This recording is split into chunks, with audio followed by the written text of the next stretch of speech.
Al-Iman TV, sarana penyubur keimanan.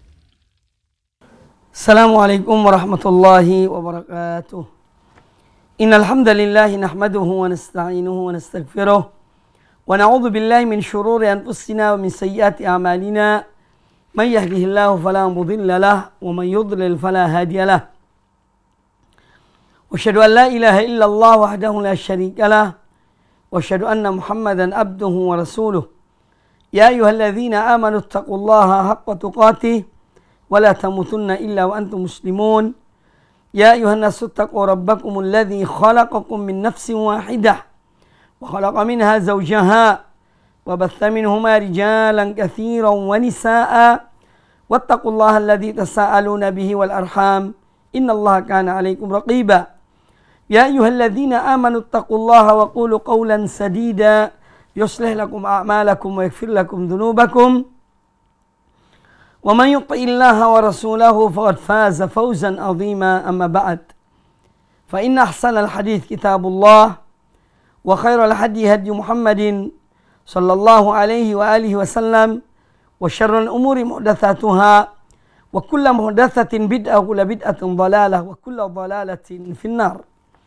Kaum muslimin dan kaum muslimat, para pemirsa dan para pendengar TV Al-Iman dimanapun Anda berada, semoga senantiasa dirahmati Allah Subhanahu wa Ta'ala.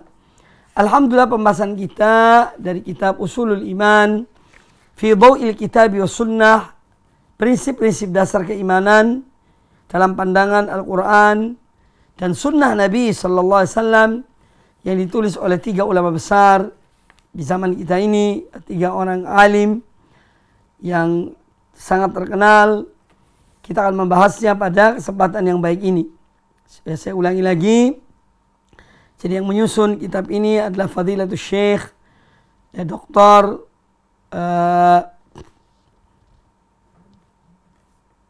Fadilatul Syekh Dr. Abdul Razak bin Abdul Muhsin Al-Abbad, Fadilatul Syekh Dr.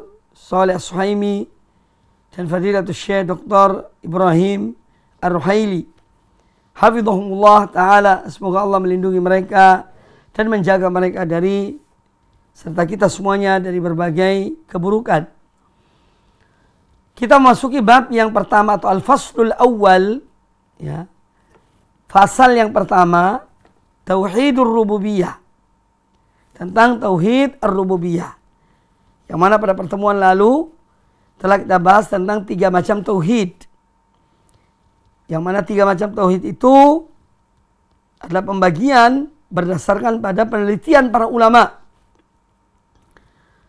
Para ulama yang meneliti nas-nas Al-Quran dan hadis, mereka jumpai bahwa tauhid itu tidak terlepas dari 3 macam ini. Tauhid rububiyah, tauhid uluhiyah, dan tauhid asma wa sifat, nama-nama Allah dan sifat-sifat Allah subhanahu wa ta'ala. Semua telah kita bahas, telah kita uraikan, juga definisinya sudah dijelaskan. Maka pada kesempatan yang baik ini akan diperinci oleh para muallifun yang menulis kitab ini, akan memerinci pembahasan tentang Tauhid Ar-Rububiyah. Al-Mabhathul Awal, pembahasan pertama.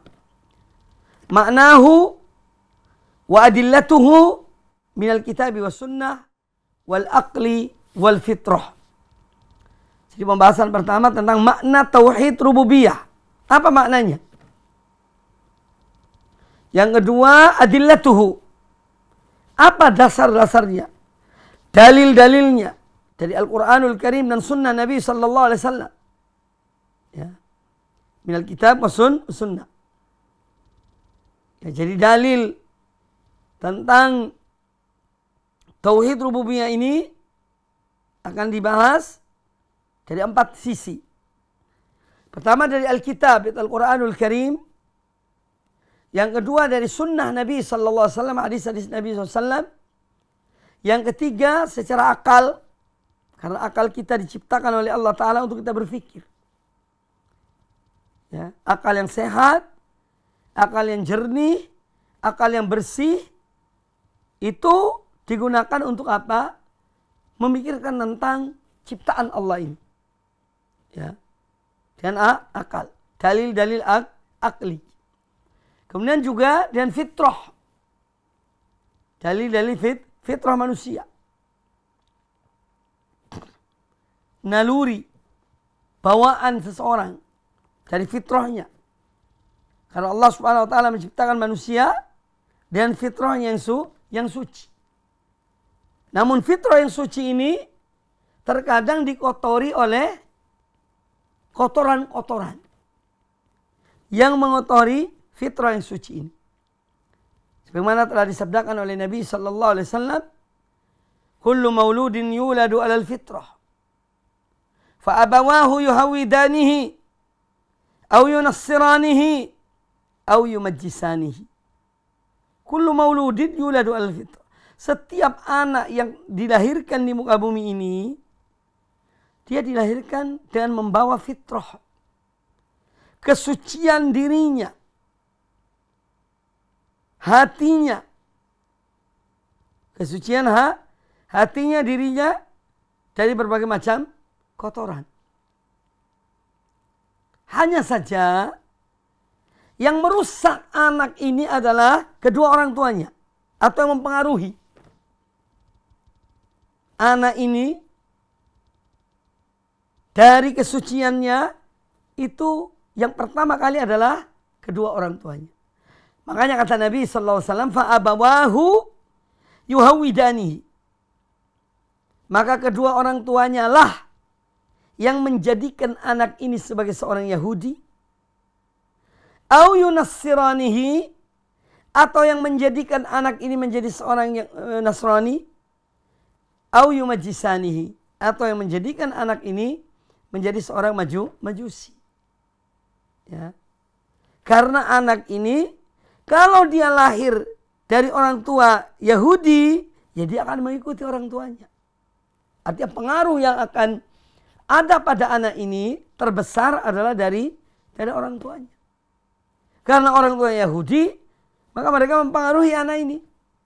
Fitrahnya yang suci tadi, bertauhid pada Allah Ta'ala, dikotori oleh fitrah atau oleh yang masuk ke dalam anak tersebut.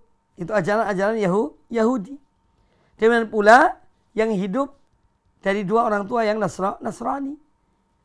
Dan yang hidup dari atau lahir pada tinggal di dua orang dari orang tua yang majusi. Itu yang akan mempengaruhi. Maka kita bersyukur pada Allah Subhanahu wa taala, ya, terutama bagi yang lahir dari orang tuanya yang muslimah, ayah ibunya ya ayahnya seorang muslim, ibunya seorang muslimah. Ini satu nikmat yang besar yang Allah berikan kepada kita. Sehingga kita dididik oleh orang tua kita menjadi seorang muslim. Baik, kita melanjutkan. Kata para penulis kitab ini, awalan ta'rifuhu. Yang pertama yang akan dibahas tentang tauhid rububiyah ini adalah definisinya. Ya. Lughatan ar-rububiyatu masdarun minal fi'li rabbaba. Ya. Atau rababa. Ya. Rabba yarubbu. Ya. Rububiyah ini adalah kata benda abstrak dari kata kerja rabbaba atau rababa. Bisa juga rabba yaribbu atau yarubbu. Yang dari kata ini wa minhu rabb. Dari kata ini ada kata ar-rabb. Farrububiyatu sifatullah. Maka rububiyah itu adalah sifat Allah Subhanahu wa taala. Dan telah saya sebutkan pada pertemuan yang lalu tentang tauhid rububiyah itu mencakup 3 hal. Yang menciptakan, yang menguasai, dan yang mengatur. Nah, Allah Subhanahu wa taala dia yang memiliki sifat ini, sifat rububiyah. Ya. Dia yang menciptakan, dia yang mengatur, yang menguasai, dan dia yang mengatur. Jadi ar-rububiyah itu sifatullah. Salah satu dari sifat-sifat Allah Subhanahu wa taala. Wa hiya ma'khudatun min ismir Rabb. Dan rububiyah ini terambil dari nama Allah. Ar-Rabb. Alhamdulillahi Rabbil Alamin. Segala puji hanya milik Allah. Rabbil Alamin. Ya. Jadi Allah memiliki namanya Ar-Rabb. War-Rabbu fi kalamil Arab. Sedangkan kata Rabb, Ar-Rabbu, dalam bahasa Arab, dalam ungkapan mereka orang-orang Arab, yutlaku ala ma'anin, dia memiliki banyak makna. Ya. Kata Ar-Rabb, di antara makna Ar-Rabb, Al-Malik, yang menguasai. Yang memiliki sesuatu, yang menguasai sesuatu. Itu arti Ar-Rabb. Rabbul Bait, artinya Malikul Bait. Yang punya rumah itu. Ya, Rabbul Bait. Rabbud Dar. Ada tuan rumah. Dia yang mempunyai rumah tersebut. Jadi kata Rabb di antara maknanya adalah Al-Malik. Itu yang menguasai, yang mempunyai. Juga bermakna As-Sayyid Al-Muta'. Ar-Rabb juga itu bisa berarti yakni sesuatu atau tuan yang ditaati. Kalau misalnya dalam satu kabilah ada seorang pemimpin kabilah atau dalam satu kaum, dalam satu masyarakat lah. Ada orang yang dia ini dihormati, dia ditaati, ya. Maka dia disebut As-Sayyid. Kata Sayyid ini salah satu dari makna Ar-Rabb. Karena memang Allah Ta'ala dia yang ditaati. Dia yang menguasai dan dia yang ditaati. As-Sayyidul Muta'. Yang ditaati. Kemudian Ar-Rabb juga bisa bermakna Al-Muslih. Yang memperbaiki. Dan Allah Ta'ala zat yang dalam semua pekerjaannya, perbuatannya itu selalu dengan demikian baiknya. Itu Allah Ta'ala. Coba kita bayangkan bagaimana Allah Azza wa Jalla menciptakan manusia. Ya, dari sperma. Ketemu ovum. Bertemu dengan sel telur. Kemudian dari dua benih yang ketemu ini terjadilah benih manusia itu. Ya. Pertemuan. Bagaimana mereka bertemu? Allah yang ngatur. Kadang-kadang tidak bisa bertemu. Ya.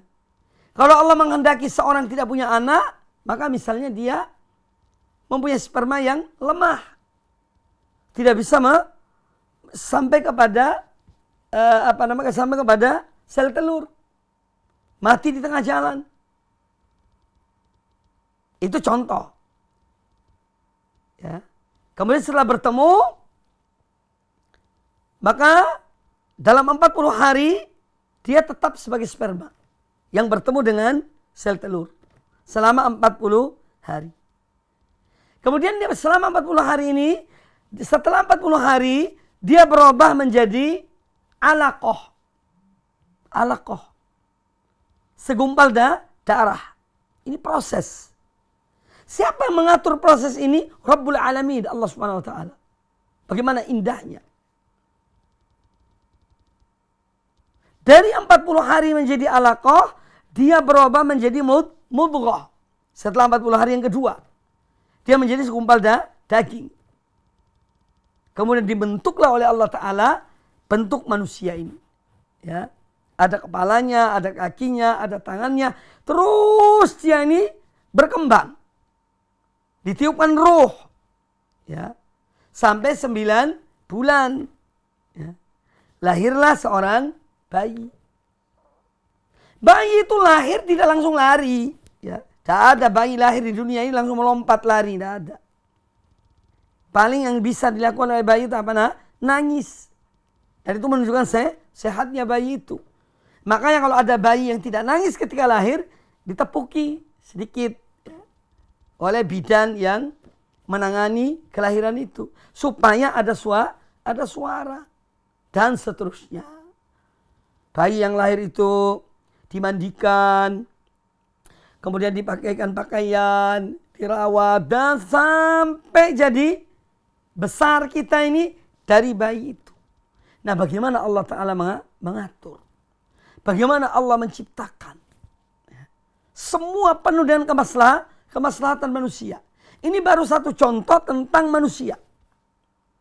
Jadi Allah itu betul-betul al-muslih. Dia memperbaiki ciptaannya ini. Dan hikmah-hikmah yang luar biasa. Jalla jalaluhu. Nah, itu diantara makna-makna dari Ar-Rabb. Yaitu Al-Malik yang menguasai, As-Sayyidul Muta' yang ditaati, dan Al-Muslih yang senantiasa memperbaiki. Ini makna secara bahasa, makna dari Ar-Rabb.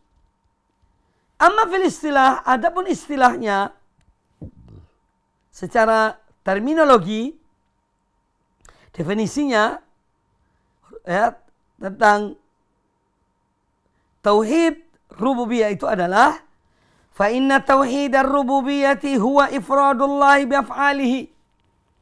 Tauhid rububiyah itu adalah mengesahkan Allah Ta'ala dan semua perbuatannya. Ini kaitan dengan perbuatan Allah Ta'ala. Artinya Allah dia yang menciptakan, dia yang mengatur, dia yang menghidupkan, dia yang mematikan, dia yang memberikan rezeki. Ya.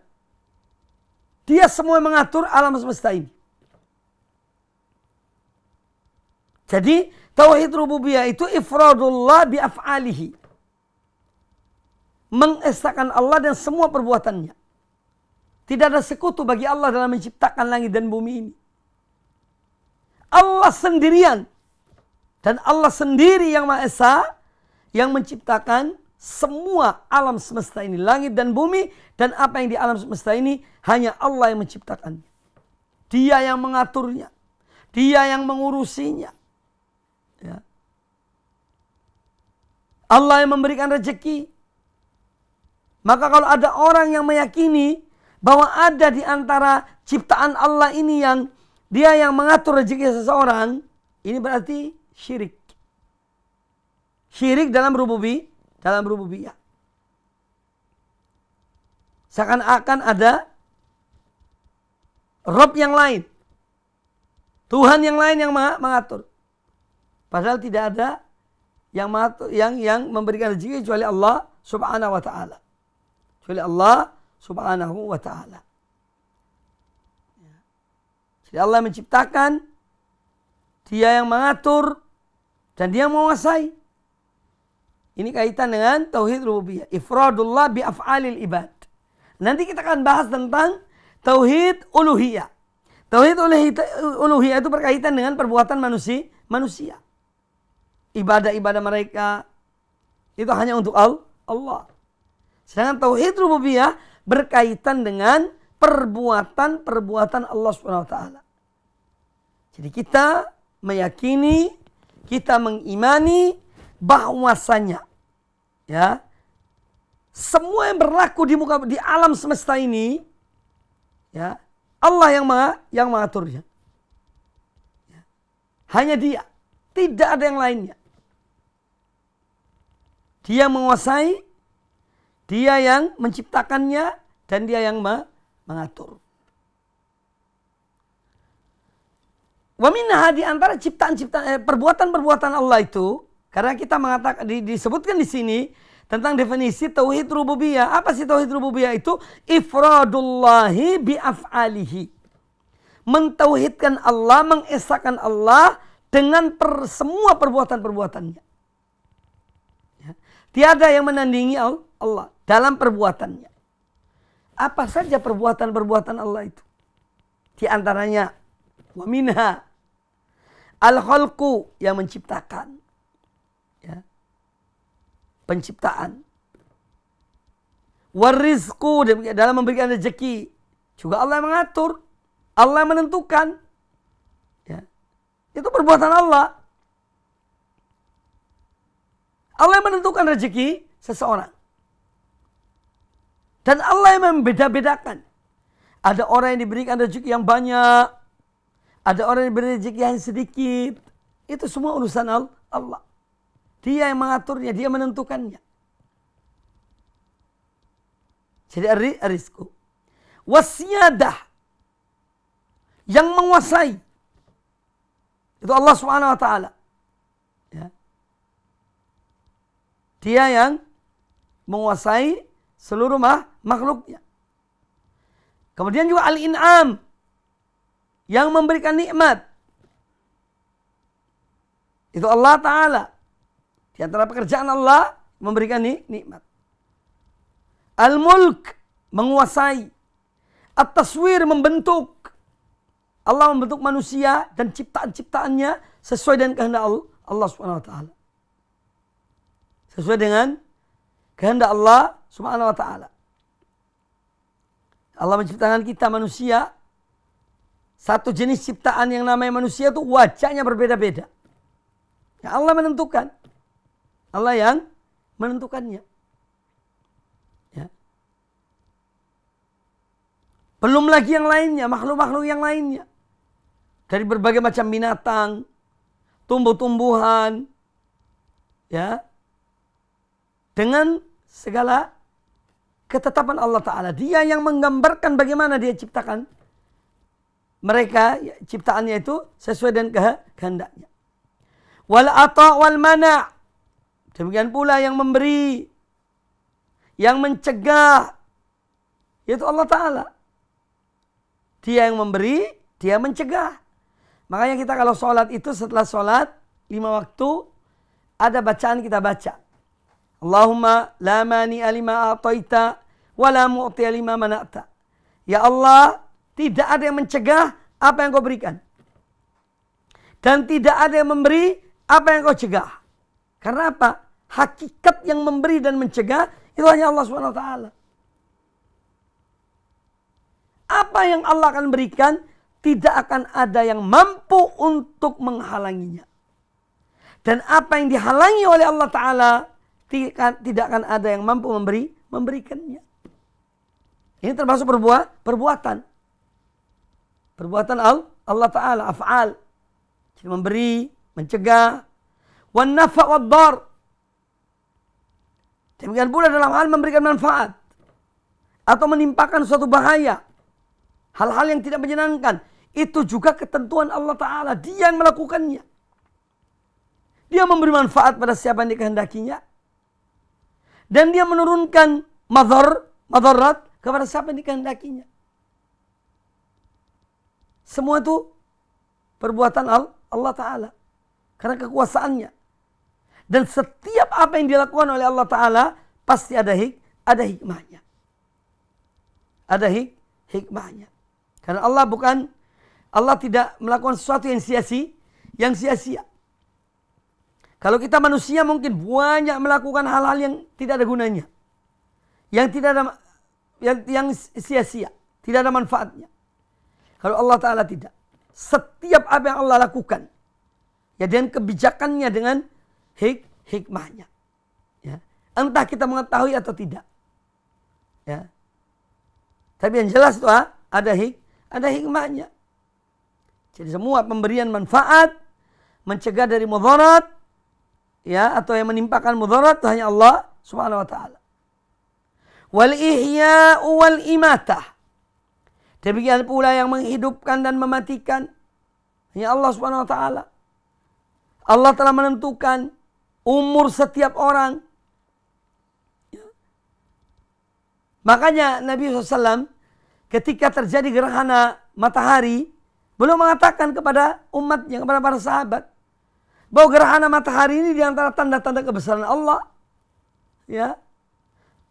Dengan gerhana itu Allah menanamkan rasa takut pada hamba-hambanya. Gerhana matahari itu bukan karena hidupnya seseorang atau matinya seseorang, tidak. Tapi itu adalah tanda-tanda kebesaran, salah satu dari tanda-tanda kebesaran Allah Ta'ala. Jadi Allah yang menghidupkan, Allah yang mematikan. Ya. Allah yang menghidupkan, Allah yang mematikan. Wa tadbir al-muhkam. Demikian pula dalam mengatur secara teliti, secara cermat. Itu Allah yang melakukannya. Dan apabila kita melihat dari makhluk Allah, ciptaan-ciptaan Allah di muka bumi ini, bahkan dalam diri kita, betapa agungnya, betapa hikmahnya ciptaan Allah itu. Ya. Kita ini satu contoh yang dalam diri kita. Di mulut kita ini ada lidah kecil di belakang. Untuk menutupi pernapasan kita. Ketika makanan masuk. Ya. Hikmah yang luar biasa. Dan pengaturan yang sangat teliti dan cermat. Wal qadha wal qadar, demikian pula dalam menentukan dan memutuskan suatu perkara. Dia yang mentakdirkan sesuatu. Itu Allah Subhanahu wa taala. Seorang kalau sudah ditakdirkan sesuatu, tidak akan ada yang bisa menolaknya. Makanya iman kepada takdir ini sangat penting. Ya. Iman kepada takdir sangat penting untuk menenteramkan hati, menenteramkan jiwa, memperkuat keyakinan kita kepada Allah Subhanahu wa taala. Iman kepada takdir. Wal qadha wal qadar. Wa ghairu dzalika min af'alihi, dan yang lainnya dari perbuatan-perbuatan Allah Subhanahu wa taala allati la syarika lahu fiha. Yang mana tidak ada sekutu bagi Allah dalam semua perbuatannya. Ya. Tidak ada sekutu baginya. Oleh karena itu kalau ada anggapan-anggapan bahwa ada semacam orang-orang wali-wali Allah yang mereka mengatur rezeki manusia, ini termasuk syirik dalam perbuatan, dalam tauhid rububiyah. Ya. Karena ada sebagian orang yang mempunyai keyakinan, wali fulan di daerah timur, wali fulan daerah barat, wali fulan daerah selatan, wali fulan daerah utara, dan seterusnya. Mereka mengatur di sana. Tidak ada yang mengatur kecuali Allah Subhanahu wa taala. Tidak ada yang memberi rezeki kecuali Allah Subhanahu wa taala. Ya. Semua makhluk ini diatur oleh Allah Subhanahu wa taala. Diatur oleh Allah Subhanahu wa taala. Maka jangan sampai berbuat syirik dalam rububiyah Allah. Ya. Jadi tidak ada sekutu bagi Allah dalam semua perbuatannya. Walihada fa innal wajib 'alal 'abdi an yu'min bidzalika kullihi. Nah, oleh karena itu merupakan kewajiban bagi setiap hamba yang beriman untuk mengimani semuanya itu. Tentang rububiyah Allah Subhanahu wa taala. Dia yang menciptakan, dia yang menguasai, dan hanya dia yang mengatur. Ini kaitan dengan tauhid rububiyah.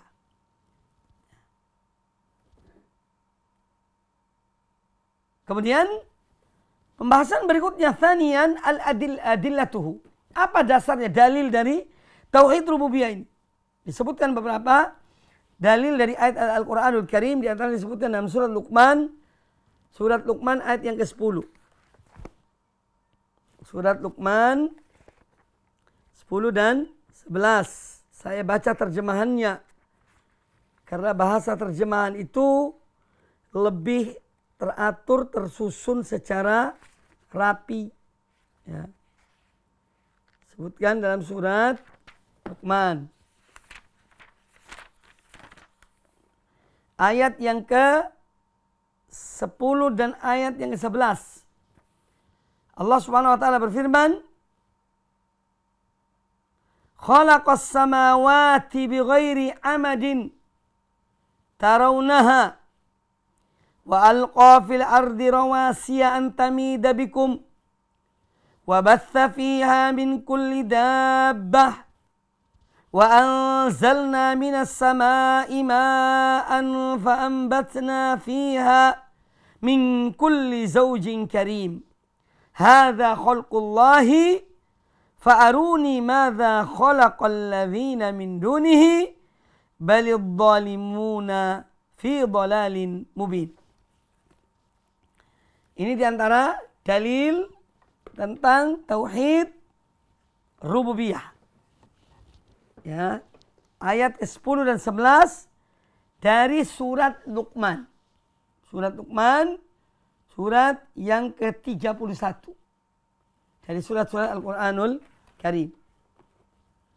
Khalaqas samawati bighairi amadin tarawnaha. Bahwa dia Allah menciptakan langit tanpa tiang sebagaimana kamu melihatnya. Allah menciptakan langit tanpa tiang. Kita tidak melihat ada tiang yang menopang langit ini. Kita tidak melihat. Jadi Allah menciptakan langit tanpa tiang yang kalian melihatnya. Wa alqa fil ardi rawasiya an tamida bikum. Dan dia menciptakan atau meletakkan gunung-gunung di permukaan bumi ini, ya, supaya tidak menggoyangkan kalian. Antamida bikum. Jadi gunung ini sebagai pasak yang mengokohkan bumi ini. Oleh karena itu kalau gunung-gunung dipecahkan, ya, dihancurkan, ini akan terjadi goncangan. Allah dan Maha Kuasa dan kekuasaannya dan rahmatnya kepada hamba-hambanya, yaitu manusia yang akan diciptakan, yang ditempatkan di bumi ini. Allah menciptakan gunung-gunung supaya bumi ini kokoh, supaya tidak goncang. Wa batsa fiha min kulli dabbah. Dan dia menciptakan, ya, segala macam jenis makhluk. Allah menciptakannya, yang mengembangbiakannya, semua binatang ciptaan Allah Ta'ala. Wa anzalna minas sama'i ma'an. Kemudian Allah berfirman, wa anzalna, dan kami turunkan dari langit air, yaitu air hujan. Fa ambatna fiha min kulli zawjin karim. Ya. Lalu kami tumbuhkan padanya segala macam tumbuh-tumbuhan yang baik. Yang kita lihat, yang kita manfaatkan. Semua ini ciptaan Allah Subhanahu wa ta'ala. Hadza khalqullah. Inilah ciptaan Allah. Fa'aruni madza khalaqal ladzina min dunih. Maka, ya, perlihatkanlah oleh kamu sekalian kepada aku apa yang telah diciptakan oleh sembahan-sembahan selain Allah. Karena orang-orang musyrikin menyembah selain Allah. Sedangkan sembahan-sembahan selain Allah itu tidak bisa berbuat apa-apa. Ya. Nah, Allah yang menciptakan segala sesuatu. Makanya Allah mengatakan, hadza khalqullah, ini ciptaan Allah. Kalian menyembah selain Allah, mana tunjukkan mereka ciptaan-ciptaan mereka. Yang kalian sembah selain Allah itu apa yang mereka ciptakan? Fa'aruni madza khalaqal ladzina min dunih. Balidh dhalimuna fi dhalalim mubin. Tapi memang orang-orang musyrikin itu berada dalam kesesatan yang nyata. Makanya seorang mukmin jangan sampai syirik. Ya, jangan sampai berbuat syirik. Kemudian juga di antara dalil yang lainnya yang disebutkan oleh Al-Quranul Karim, disebutkan di sini, yaitu firman Allah dalam surat At-Tur. Surat At-Tur ayat yang ke-35. Allah bertanya kepada hamba-hambanya. Ya.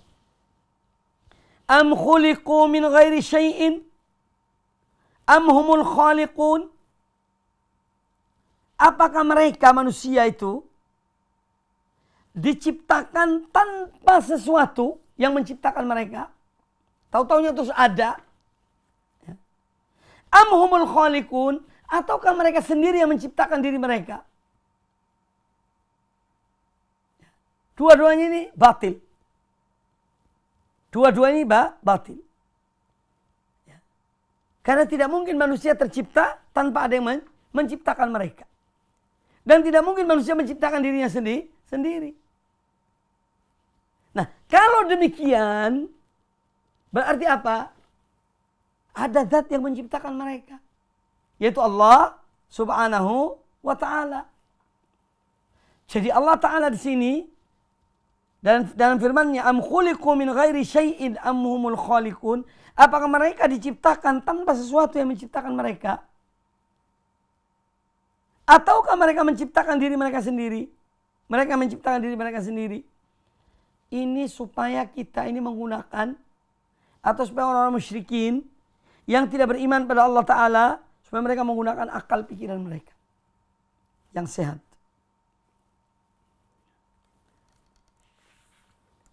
Ada kisah, bukan kisah, yakni ungkapan dari Jubair bin Mut'im.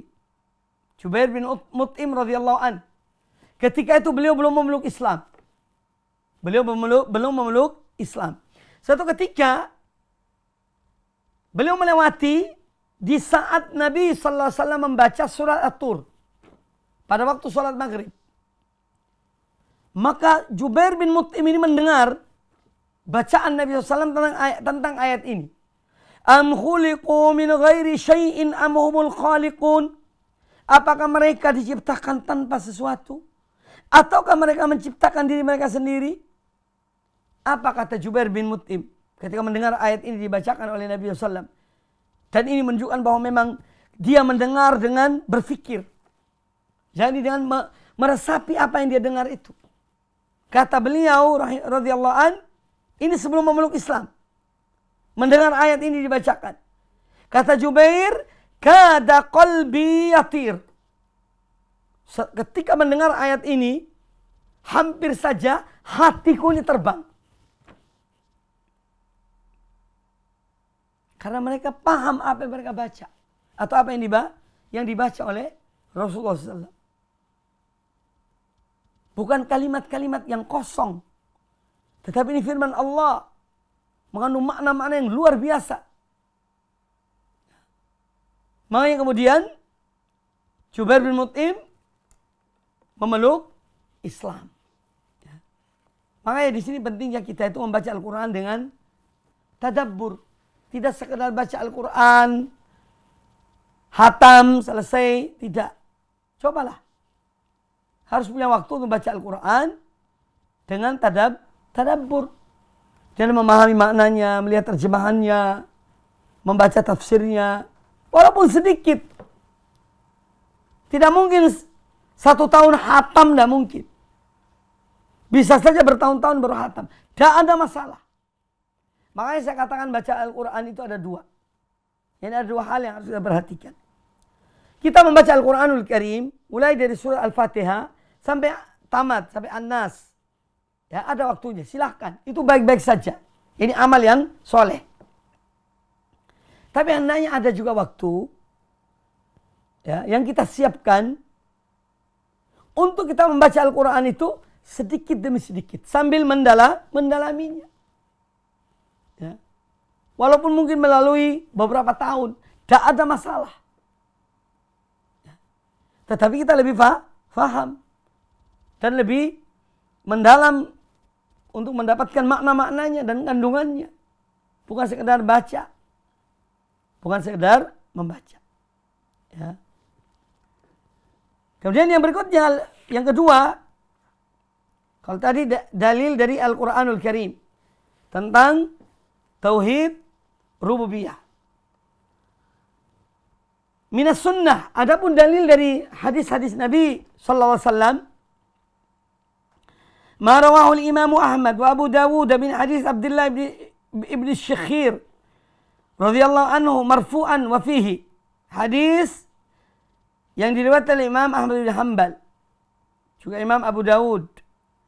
Dari hadis Abdullah ibn Syakhir, salah seorang sahabat radhiyallahu anhu, beliau mengatakan ya, bahwa Nabi Rasulullah SAW bersabda, As-Sayyidullah tabaraka wa ta'ala, yakni yang patut ditaati, dimuliakan itu Allah tabaraka wa ta'ala. Itu Allah subhanahu wa ta'ala. Wa qad thabata fi Tirmidzi wa ghairihi anna Nabiy sallallahu alaihi wasallam qala fi wasiyatihi li Ibnu Abbas radhiyallahu anhuma. Demikian pula di antara dalil tentang tauhid rububiyah ini dari hadis Nabi SAW, yaitu apa yang diriwayatkan oleh Imam At-Tirmidzi, juga yang lainnya di antara Imam Ahmad bin Hanbal, ya, bahwasanya Nabi sallallahu alaihi wasallam beliau bersabda ketika memberi wasiat kepada Abdullah bin Abbas radhiyallahu anhuma. Kata Nabi alaihi salatu wassalam, wa'lam, dan ketahuilah, annal ummata law ijtama'at ala an yanfa'uka bi syai'in lam yanfa'uka illa bi syai'in qad kataballahu laka. Ketahuilah bahwasanya seandainya umat ini semuanya mereka sepakat, mereka bersepakat semuanya untuk memberikan manfaat kepada engkau dengan satu manfaat, maka mereka tidak akan mampu memberikanmu manfaat kecuali dengan sesuatu yang sudah dicatat oleh Allah bagimu. Kemudian kata Nabi sallallahu alaihi wasallam, wa in ijtama'u ala an yadurruka bi syai'in lam yadurruka illa bi syai'in qad kataballahu 'alaika. Dan seandainya mereka dan jika mereka manusia dan umat ini seluruhnya mereka bersepakat untuk menimpakan suatu kemudaratan, suatu bahaya bagimu, niscaya mereka tidak akan menimpakan kepadamu suatu bahaya pun kecuali sesuatu yang sudah dicatat oleh Allah atasmu. Rufi'atil aqlamu, pulpen yang mencatat takdir Allah sudah terangkat. Ini sudah dicatat oleh Allah. Wajaffatis suhuf, dan lembaran-lembaran cipta lembaran-lembaran yang menulis yang di sana ditulis takdir sudah kering. Artinya bahwa semua sudah ditentukan oleh Allah Subhanahu wa taala. Para pemirsa dan para pendengar televisi dan radio Al-Iman dimanapun Anda berada, hadis ini salah satu dalil yang menunjukkan rububiyah Allah, bahwa Allah telah mencatat segala sesuatu dan Dia akan melaksanakan apa yang diaturnya, yang dicatatnya.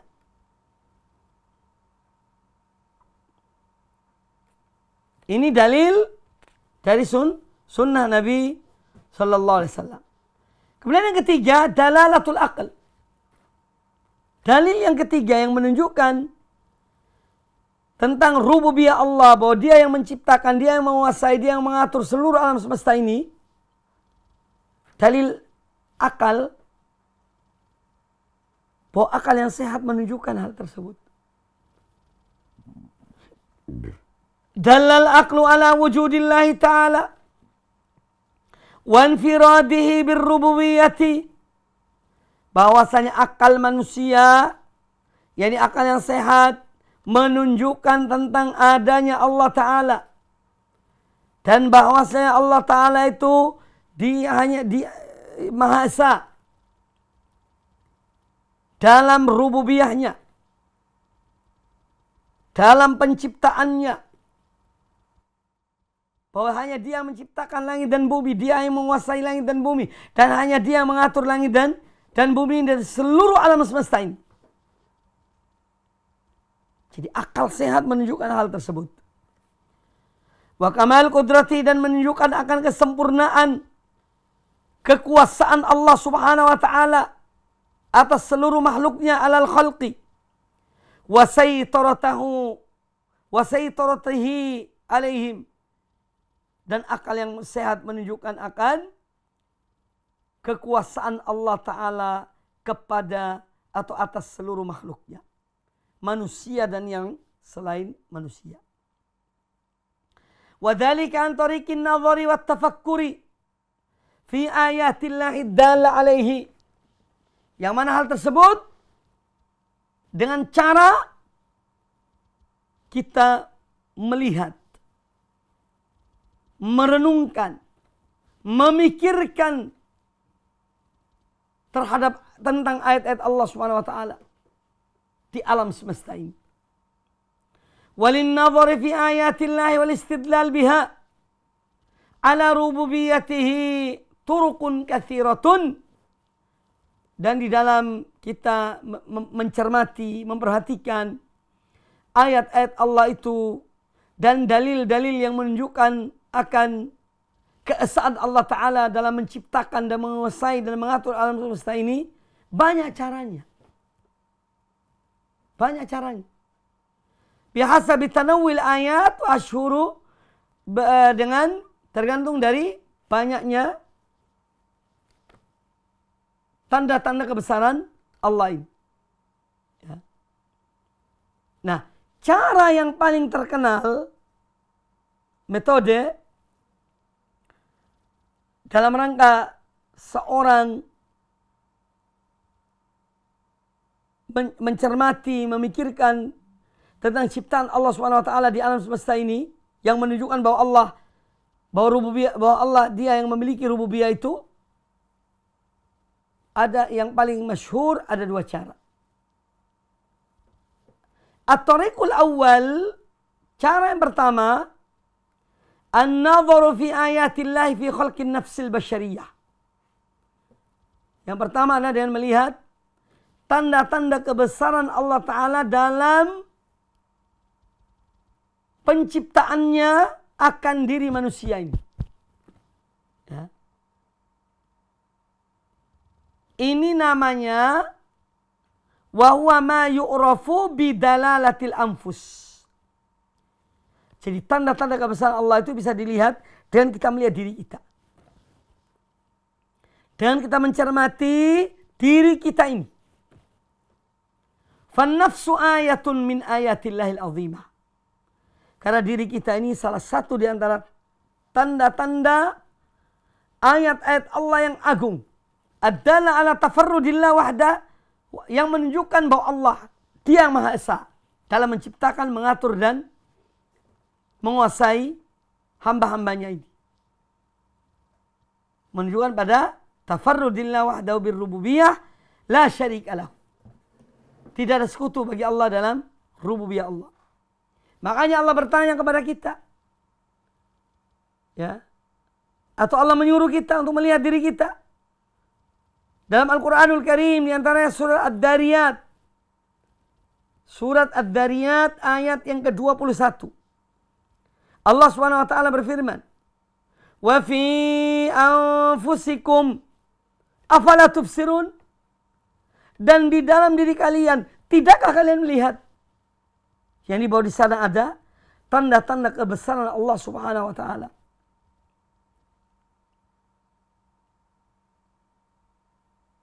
Karena sebelumnya pada ayat ke-20 itu Allah menyebutkan tentang bumi ini. Wa fil ardi ayatun lil muqinin wa fi anfusikum afala tubsirun. Dan di bumi ini terdapat tanda-tanda kebesaran Allah bagi orang yang yakin. Ya. Demikian pula dalam diri-diri kalian terdapat tanda-tanda kebesaran Allah, keesaan Allah. Tidakkah kalian melihat? Tidakkah kalian mencermati bahwa dalam diri kalian terdapat tanda-tanda kebesaran Allah Subhanahu wa taala? Kemudian dalam surah Asy-Syams ayat yang ke-7 tentang diri manusia, Allah bersumpah, wa nafsin wa ma sawwaha, dan demi jiwa serta penyempurnaan ciptaannya. Ya. Manusia diciptakan dengan begitu sempurnanya. Ini menunjukkan kebesaran Allah Subhanahu wa taala. Ya. Menunjukkan kebesaran Allah Subhanahu wa taala. Kalau kita pelajari tentang fisik itu ada dua. Artinya ada hal-hal yang bersifat fisik. Bagaimana Allah menciptakan otak manusia dengan jumlah saraf yang miliaran saraf. Itu baru otak. Ya. Bagaimana dengan pendengarannya? Dengan lisan ini. Ya. Dan seluruh anggota badan kita. Kalau diperinci satu persatu luar biasa. Belum lagi keinginan-keinginan yang ada dalam diri kita. Ada dalam diri kita ada nafsu, keinginan, ada syahwat, ya, ada naluri. Ya. Dia bukan dalam bentuk fisik yang nyata, tapi ada dalam diri kita ini. Subhanallah. Makanya dalam diri manusia terdapat tanda-tanda kebesaran Allah Subhanahu wa taala. Kita disuruh berpikir, merenungkan untuk menambah keyakinan kita kepada Allah Subhanahu wa taala.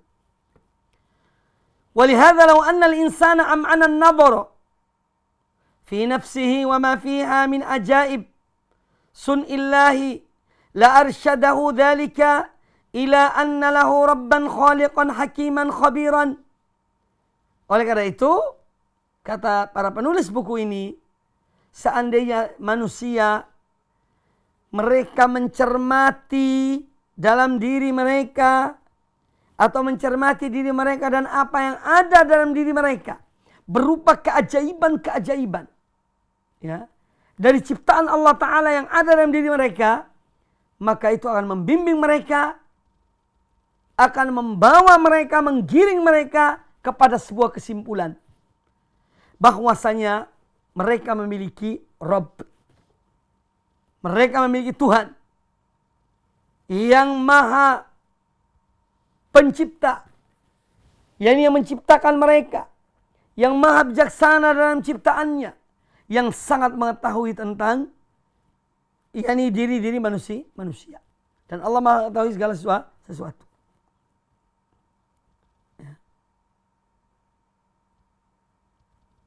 إذ لا يستطيع الإنسان أن يخلق النطفة التي كان منها. Karena apa?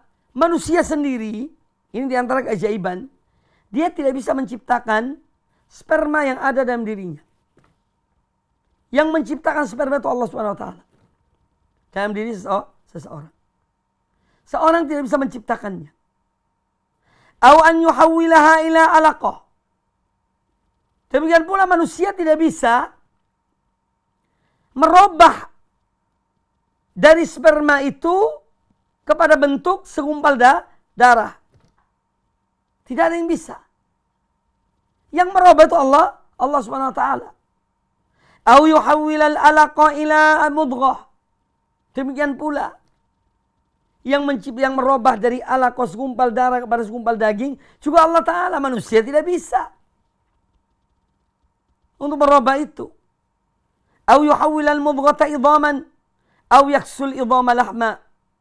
Demikian pula manusia tidak akan mampu untuk merubah segumpal daging itu menjadi tulang belulang, kemudian diliputi oleh yang dilapisi dengan daging. Tidak bisa.